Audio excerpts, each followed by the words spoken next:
Эта история рассказывает о старом псе, который находился в отчаянном положении. У него не было будущего, никакой помощи, и он не мог даже встать из лужи. Следы безнадежности были видны на его изможденной фигуре.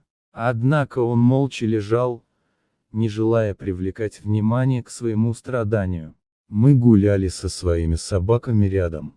Контраст был удивительным, наши питомцы были ухоженными и блестящими, а рядом лежал этот незнакомый старый пес с глазами, потерявшими свой блеск от боли. Моя решительная подруга сказала, нам нужно что-то сделать, но я не смогу одна унести его до машины. Поможешь ли ты мне или мы понесем его вместе? Я подошел к псу и заговорил. Он даже не повернул морду, но слегка пошевелил ухом, прислушиваясь к моему голосу. Похоже, что он не мог встать на лапы, поэтому я не стал его беспокоить. Мы перенесли его на покрывало из машины и уложили на заднее сиденье, после чего отправились в ветеринарную клинику. Не знаю, сможем ли мы его доставить, честно признался я подруге, увидев большую рану около его хвоста. Там, кажется, уже что-то начало развиваться.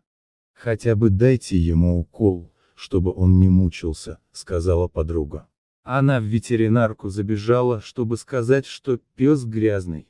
Врачи, благородные люди, приняли его. Они осмотрели его и обнаружили бритый живот. Похоже, вашего парня обследовали УЗИ.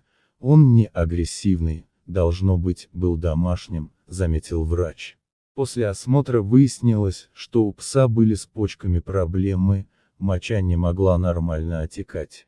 Она накопилась внутри, что вызывало ему сильную боль при движении.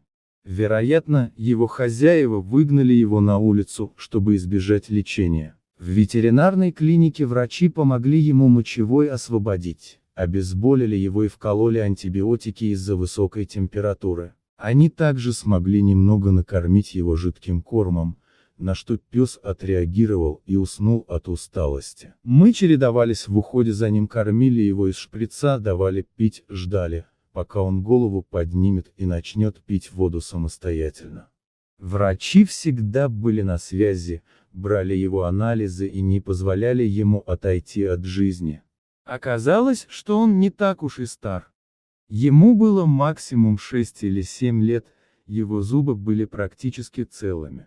Просто никто не заботился о нем, он, наверное, проживал во дворе. Какой он был старик, с больными лапами, с вещами. Ральф смог на лапы подняться спустя неделю. Он очень жить хотел, и он живет.